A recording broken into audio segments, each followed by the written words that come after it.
Have you ever heard the quote that says that our perception of reality is more real than reality itself? Not really. So it's a quote. If I'm not mistaken, it's related to marketing, Mhm. like marketing some sort of an item that you're trying to sell, or if it's from some economical movie. I'm not really sure. But regardless, the quote literally just, as I just said, it says, "Our perception of reality is more real than reality itself." And in the context, just so I can bring some context into this, the quote is from a scene where they were discussing an item that they wanted to sell, and one guy was putting a lot of value on it, and the other guy was like, "Oh, it's just a regular something, you Yeah. know." And then the mentor that was trying to teach his students how to sell the item, was telling them that, see, your perception of reality is more real than reality itself. And when he was saying that, or what he was referring to at the time, was that the item that they were both, which is a real object, let's talk about this table, for example. This is an object, it's real, Yeah. it's matter, just like as Jordan Peterson says, what's real, matter is real. And so it is something that exists in reality, Sure. In objective reality. in objective reality. But in objective reality, or objectively speaking, it is just a table. It is the way that we perceive this table that makes this object worth something or Sure. worth nothing. So it's our perception of reality that creates reality itself. So if you're gonna if you're gonna talk about, I'm just gonna bring another example here, and we're gonna talk about trees or nature itself. Nature is existing and going on with or without us. Yeah. And the way we start perceiving nature to be is the way nature is going to behave toward us. Yeah. If we start perceiving trees as something that's magical and they're breathing life into our lives, then every time you look at the trees, you're going to imagine something that's breathing life into your life, that's breathing more. I'll leave that up to the imagination of the listener. But in reality, tree is just a tree. That's why this topic, when you talked about it, especially since I'm getting a little bit more into spirituality lately, into kind of starting to read again about manifestation and the way it works, and it's all related to our perception of reality versus reality itself. So when you mentioned that okay, this is one of the things that we could talk about, I was like, oh, that's something that I would love to talk about and discuss it with somebody else, because lately I've been just reading about it and trying to have a bit of a more understanding related to this topic, but I never had the chance to discuss it with anybody so far. So that was like, oh, that sounds like a perfect discussion, especially fitting for the phase that I'm in right now. I guess for me, what I would say, I didn't think about. I mean, I've always been someone who philosophizes about life and what it means, what is actually true or not true. But the moment that I actually went deeper in this topic is when I started to take psychedelics, like my first few LSD trips and mushroom trips, where I started to see so much more colors and seeing objects in a different way and think about things in a different way. That's when I started to notice that maybe the objective reality is just a part of something, because it also brought these thoughts how everyone perceives this world in a different way. The way I perceive things is very different than how you perceive things. And Definitely. in addition to your examples, there's also this example of the weather, where when it's raining, some people perceive that as a depressing thing, that it will bring negative thoughts and that things are not beautiful, while other people see it as something really refreshing, that it is healing and it's bringing new energies and things. And maybe in this objective reality, it is just drops of water. Exactly. You're making the meaning out of them, but maybe they don't necessarily have meaning. And this also makes me think, and something that I really thought about a lot, about dreams and how, what if these dreams that we have are just maybe a trip to another universe, or you're going deeper in this world, something that you can't perceive in your waking Mhm. state, because we are so deep in our Mhm. egos and like organizing things and having order. And you can see it in how man-made stuff are really like, you know, things that have corners like circles or squares, while the dream world or even the natural world is more wavy. So Mhm. it kind of shows me that the world that we are in, where we are more stuck in our egos, it's just a part of something. It's like we are just in our waking state, that we are just tunnel vision in one aspect of reality, and this is what we perceive as objective reality, Mhm. or like our collective consciousness, what we perceive as true. It's kind of like when you were talking about the dream state, like the dreams that you're having and maybe possible further reality. It's just like, you know, Doctor Strange when Yeah, multiverse yeah, when he was meeting the other Doctor Strange from yeah, the other universe, and he was like, "Do you know about those dreams where you're falling down the stairs, or you're falling down the cliff and you're dying? yeah, Oh, those are just other Stranges that have killed me in yeah. the past." Um, I get what you're talking about, and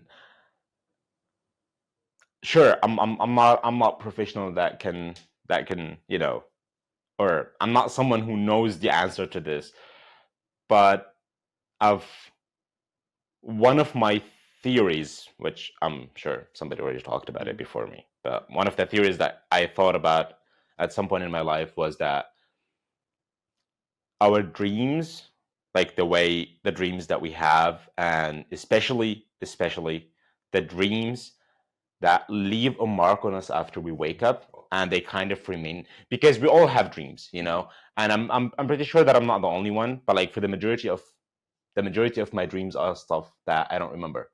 Or I wake up, I know that I've dreamed something, but you know, okay, I was just having hallucinations or dreaming about something not specific.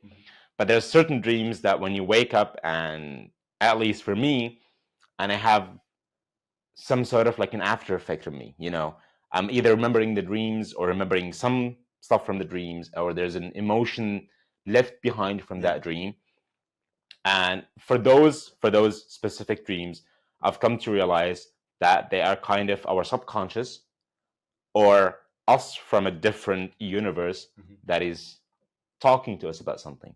You know, it's just like, I think it's been scientifically not proven but discussed that when you're dreaming of falling down, that's your body, that's when your heart is not beating anymore, or you're unable to breathe, and your body gets you, or your brain, your defense mechanism gets you in that dream state where you're falling from a cliff or something, so you can wake up before you die, you know. And so based on that theory or discussion, I don't know if it's been proven or not, I've realized, and also from my own experience with my own dreams and my life and everything, I've realized that most of our dreams that leave an impact on us are related to something, whether it's our subconscious mind trying to tell us something, whether it's our inner child, inner ward, whatever you want to call it, our spirit. Again, everyone calls it differently. It, for me, it all leads to the same thing. Or maybe, hey, heck, why the fuck not? The possibility of another universe where the us from the other universe are telling us to be careful about doing this thing because they have had more experience than us and they have went down a bad way. It's, I relate this to meditation. You know, there's one of the meditations, one of the ways to meditate is to think about another person and wish them well and kind of send energy to them so they can get better if they're feeling sick or not, you know. And I feel like maybe this is how the us from the different universes do it, that they think about themselves and they think about themselves in a, like, oh, I wish myself well. I wish that I haven't done this for so long. I wish that I had got this bad habits sooner. I wish that I've changed this thing in myself. And if there is such a thing as multiverse, then the possibility from like what the us from the other universe is thinking or wishing is kind of getting across to us through a dream that is usually leaving an impact on us. Like we always call it waking up, that when you wake up from sleep or waking up from a dream. But what if we are waking up when we are in the dream? Like it's kind of like the chicken and the egg scenario, where what came first? The Were chicken we or the sleeping or were we awake? What was Mhm, the first state?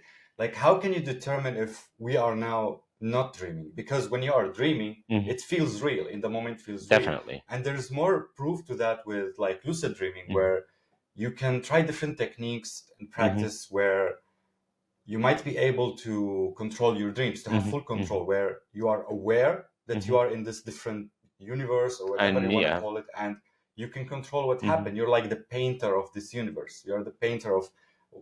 It's like you have more control over things, mhm, while in this waking state, mhm. you are more restricted to rules and physics, while in these dreams that you have, you're not restricted to anything. But as we know, when we take Yeah. psychedelics and when we meditate for long, you can also have more control over things, at least in your Mhm, mind. So maybe this is only, as I said before, we're just tunnel visioning in mhm, one aspect of reality where it has these rules mhm. like math and physics where you're just really restricted in doing things. But maybe this is not really what all is. Mm, I know what you mean, and I've thought about it as well at some point. But at the same time, I think this reality that we exist in, where we are awake, whatever awake here means, and I've said this before a lot of times, to be honest, there's a lot of distractions in it. Mhm. It is when you are dreaming, when you're having a lucid dream and you're in control of it, it's that your brain is free from all of Yeah. these Or restrictions, all the restrictions, restrictions. all of these distractions. Your brain is in a state where it's free from all of these shackles that are holding it Mhm. back, and it can go above and beyond to Mhm. whatever area that it want to go to. Mhm. It's the same with meditation, which is why a lot of people, which is at least why I find meditation such an important thing, because when you're meditating and you are getting into that meditative state, that state when you're it's like a state when you meditate for long enough, and with time it gets easier to get to that state, but it's a state where your brain is not held back by any Yeah. shackles.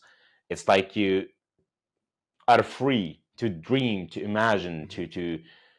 to receive, to perceive, to create, not to just be shackled by your to-do lists, by Yeah, yeah. your I don't know, I've got an appointment now, I gotta hurry up to work, I have to do this and this.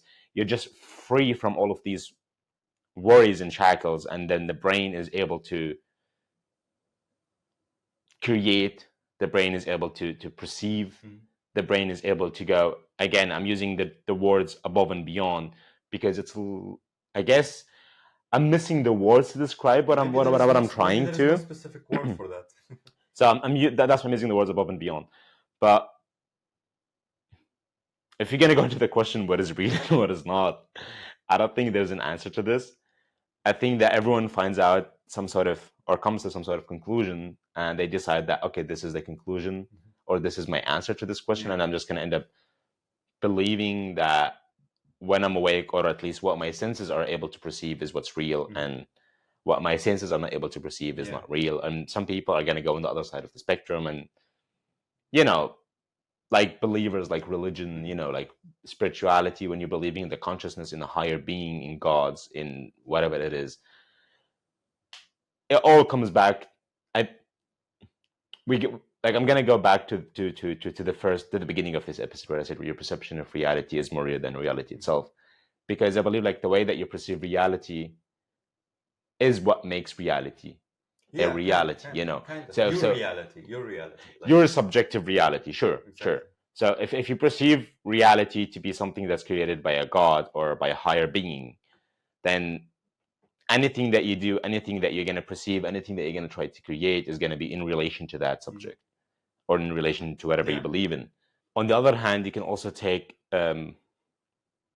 So I know that Jordan Peterson said this at some point.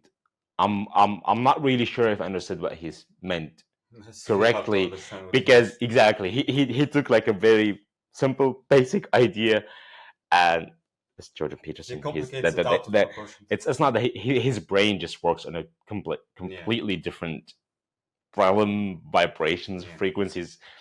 He took the idea of what's real, matter, and then he starts building this upon to perception and this and that. So I don't think that anyone is able to answer the question what's real or what's objective reality, because again we can go back to what you were saying, which is, what if this all is a dream? Like we can go back to the possibility as well of, what if any one of us is in a coma right now, and everything that we're perceiving is a dream based in that coma, and reality is happening around us, but we're not aware of it. We're just in a fucking coma state where we don't know what's going on. We could take it from another perspective, not necessarily a coma, but just, I heard it from a scientist, I forgot his name, Donald Hoffman or something.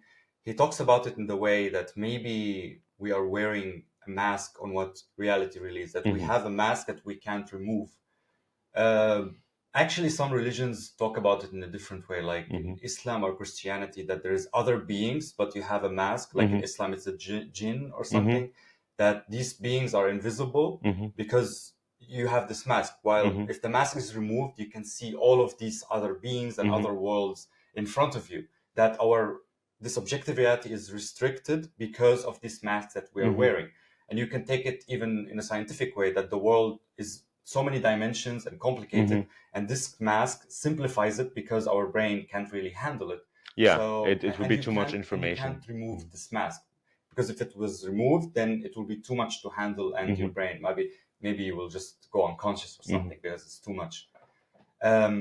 There's one more thing I want to talk about dreams, which I find really fascinating. It's not just that you are unrestricted with the rules of physics, but also that you can be another human being. Because I have so many dreams where, like, in my mind, I'm building some kind of world that has a narrative, has a story, and I'm following different plots at the same time. Like when you see in a TV show where you have these characters who are doing something and you're one of the characters, and at the same time something else happening in the same world, in the same dream, and you're following from plot A to plot B to plot C, and you're jumping back to plot A. It's crazy. You're not only yourself, you're completely free from your ego and from your consciousness, that you jump to other consciousness. And this makes me also ponder about this collective consciousness thing, and that we're all connected, and our experiences are shared. What we just, because of this mask, because of all of these restrictions, we think that we are separate, that every human is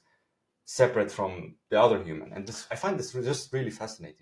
I believe in collective consciousness, and I kind of tie it down to quantum physics, because one of, is it the basics of quantum physics? Is it one of the rules? I'm not a physician. Sorry, I'm not a physicist. It's a fact, guys. Regardless, one of the things that quantum physics talks about is how particles or atoms can be moving. They don't exist. It's like when they're trying to observe particles or atoms. I don't know again. They're trying to observe them, and they either don't exist or they are moving in all directions until they are observed. And once they are observed, they start existing in that area that they're being observed at. And if the perceiver is perceiving them as they're moving from point A to point B, then the particles or the atoms, again, they're going to be moving from point A to point B. So the particles or the atoms did not come to existence. One of the arguments, at least, says that they did not come to existence until one of them started observing them.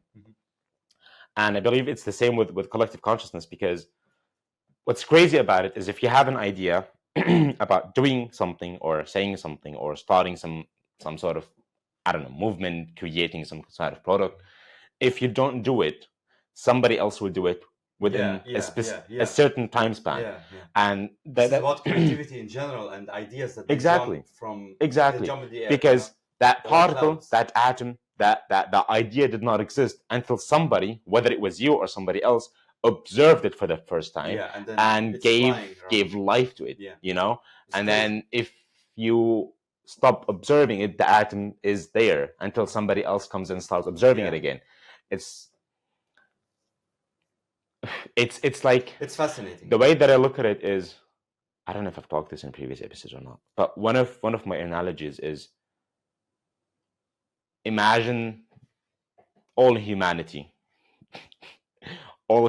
standing like in a circle, and we're all standing on the outer bounds of the circle.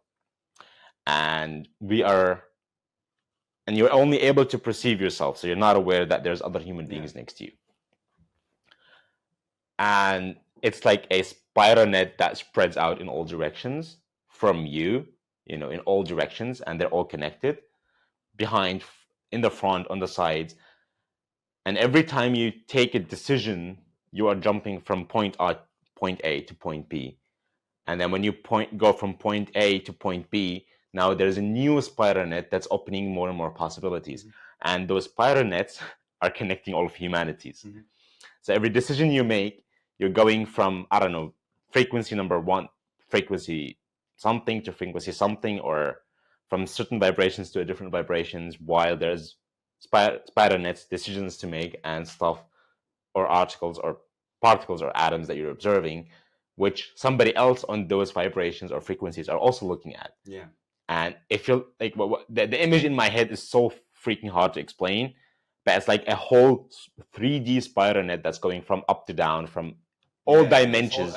It's not even a 3D, it's like a 9D sort of thing. It's all connected. And that's how I look at collective consciousness. It's even, if you look at today's society, and you compare our societies to the past,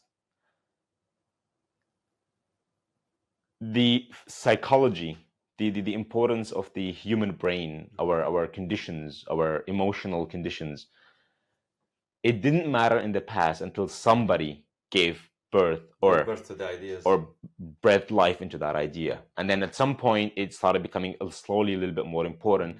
And in today's society, it's such a main topic. Why? Because we, as collective consciousness, everybody is looking at it and thinking about it. Even in third world countries where they didn't have access to such informations. If you think back, I don't know how it was for you, but it was for me, at least growing up, when I didn't have internet, like back in Syria, I didn't have any sort of connection to the world outside of Damascus even. That at some point I was starting to get interested into psychology and philosophy, even before knowing that something as psychology existed. Philosophy existed, and I was aware of it because it has existed longer than psychology. But somehow, even back then, before knowing any of the knowledge or any of the information that I'm aware right now, I was getting interested into it. And then as time went on, and I had access to the internet, and I was looking on the internet and going through stuff online, I noticed that, oh shit, there's something called psychology, and there's a lot of people that are interested in it and talking about it. And it hasn't even been that long since it existed. It makes sense, but there's so many other examples. You can go back, way back in humanity, where we didn't have languages, and humans were separated. They didn't have contact with each other in different continents. But language was still developing almost at the same time in each continent. And also when humans started to develop tools and things, it was also developing in different continents almost at the same time, even though they didn't have contact to each other. Even the creation of the language. Exactly. I'm pretty sure it's not like one person that decided to, hey, I want to find a way to communicate with other people, but I'm pretty sure that the people, multiple people, exactly, multiple people were trying to communicate and then trying to breathe life into this idea until, I don't know, somebody started making languages. I guess now is the right time, because I made ChatGPT. I asked ChatGPT to make me a little research about this idea about objective reality and our inner worlds, and why objective reality is a distraction.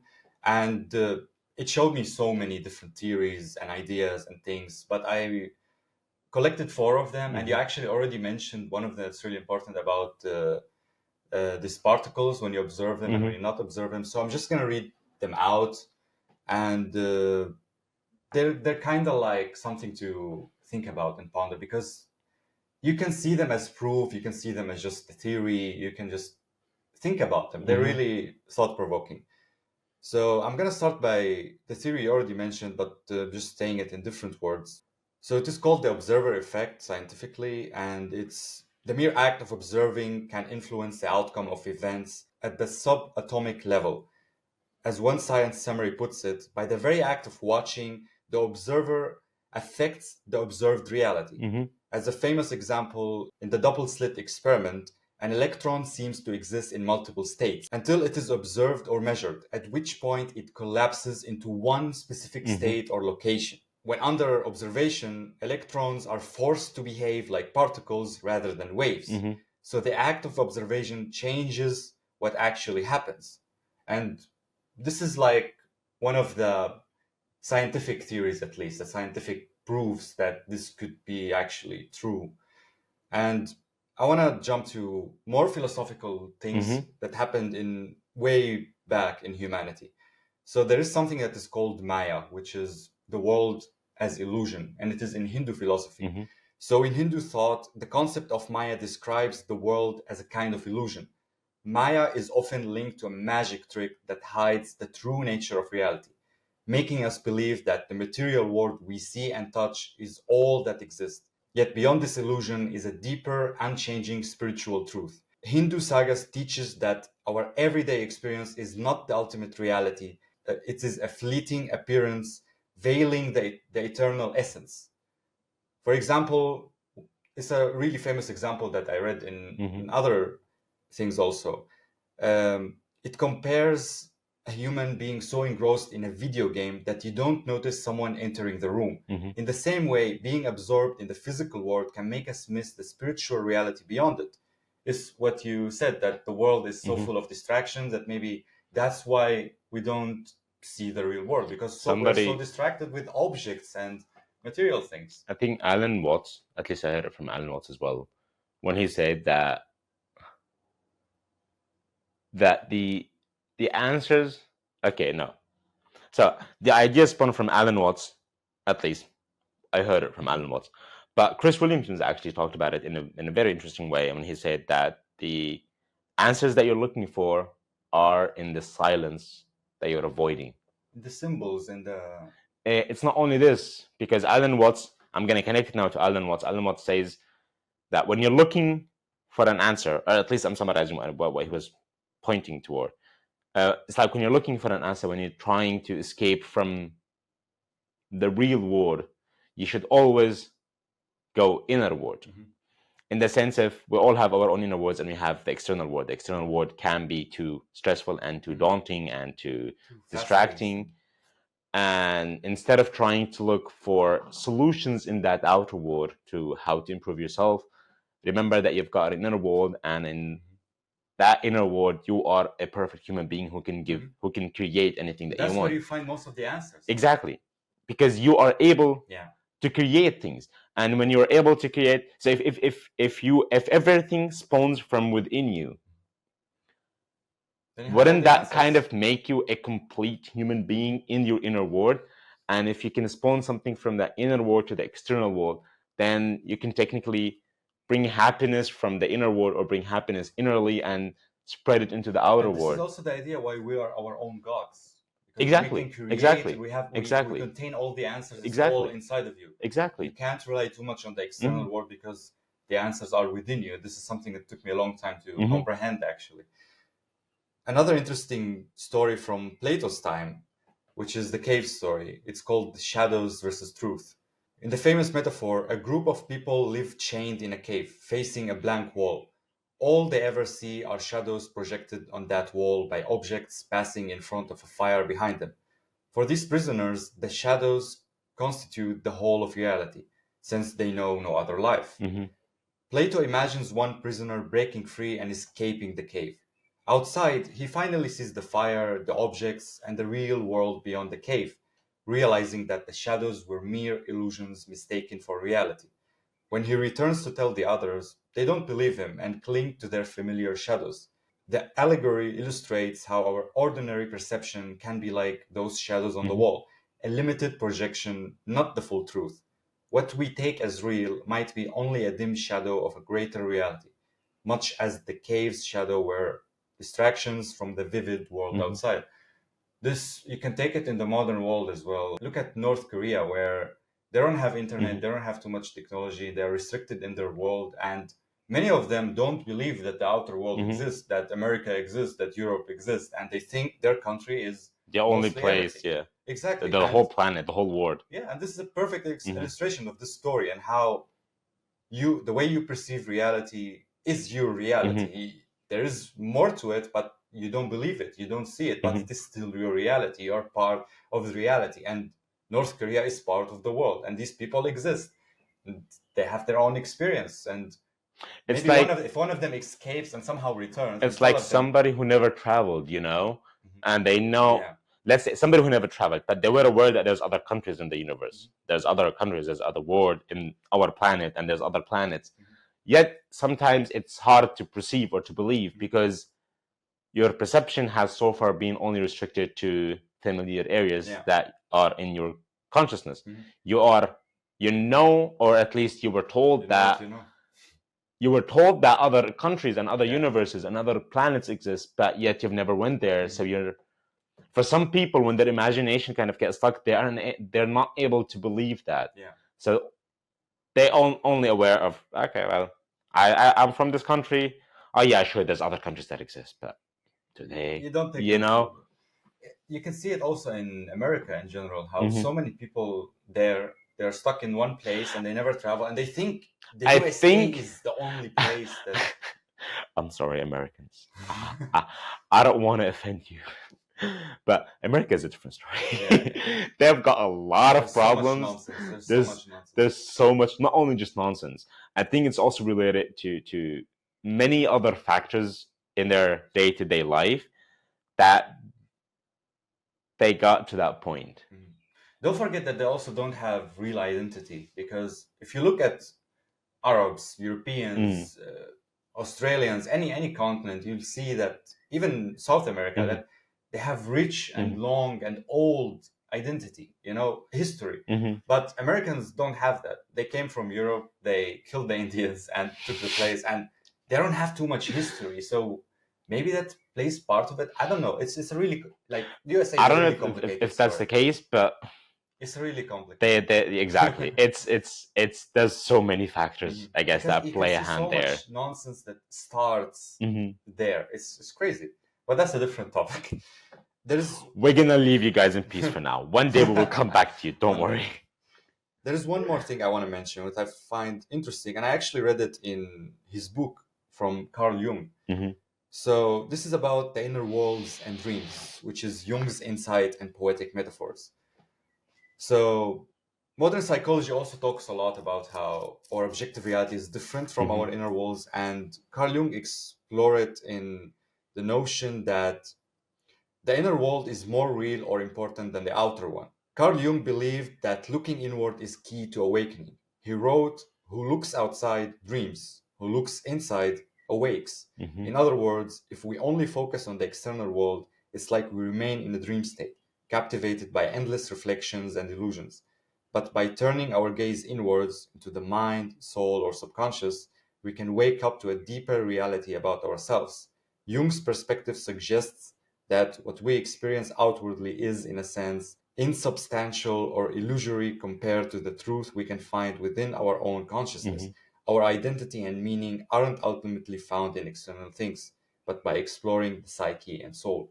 And this is also really important because so many of us tie our identity to external things, achievements, our job, so many different things, the people we are with, our friends, the country we are in, and we rarely look inward to actualize and find our true identity. We take it from so many external things, and I fall in the same trap sometimes. We all do. It's I don't think that's something that we can control. Because even if you, okay, I'm going a little bit off topic here, but even if you're able to, even if you knew, I'm gonna go back to one of the things that I've mentioned so many times, that because I'm a firm believer that humans are, we're not able to remain still. We're dynamic. We're always adapting. We're always moving. We're always changing.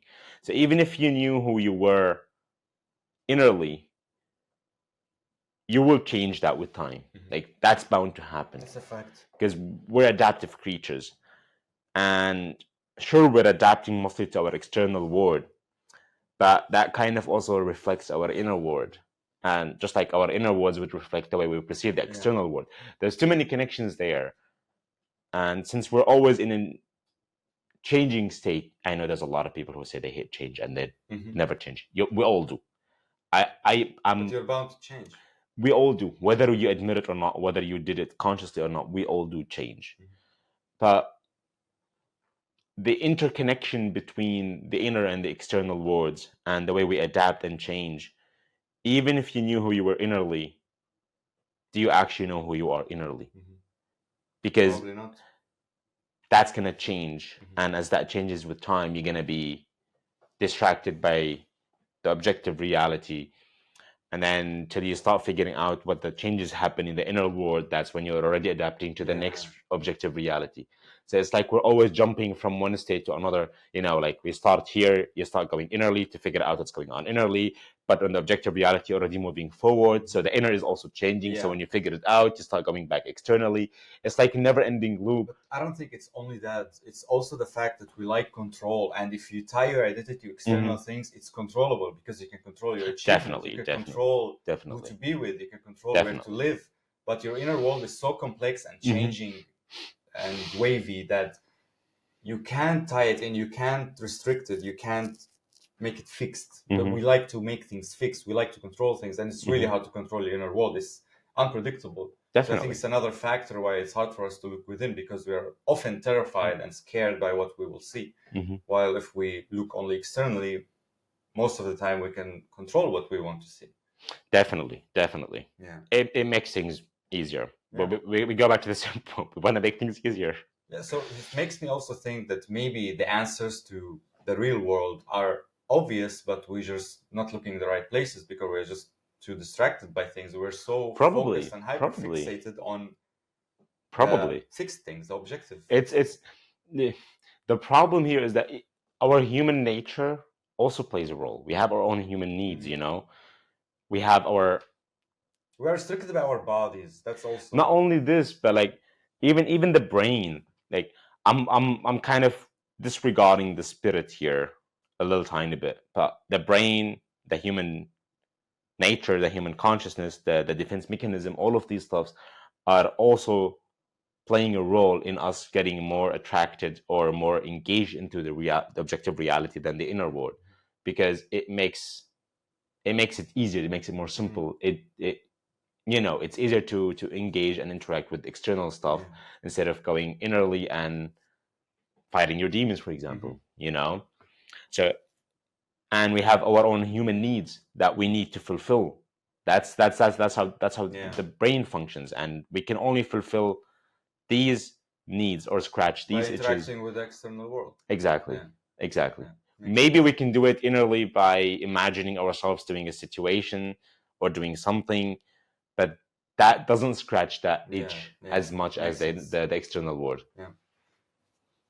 One more thing I want to mention is just something fun to think about. We see people in mental health hospital and we call them crazy because they hear voices, they see things we don't see. But what if the truth is the opposite, that they are the same ones and we are the crazy ones? And I think about that all the time when I see someone talking to himself. What if they are seeing something more because of something wrong in their brain? Something happened. The mask fell off because of an error. Error, like some cheat code or some error. I don't know. It's just interesting to think about. Yeah, that's all what I have to say in this episode. Do you have anything else to say? Yeah, so I guess that's it for this one. Thank you so much for watching, and we'll see you in the next one. See you in the next one.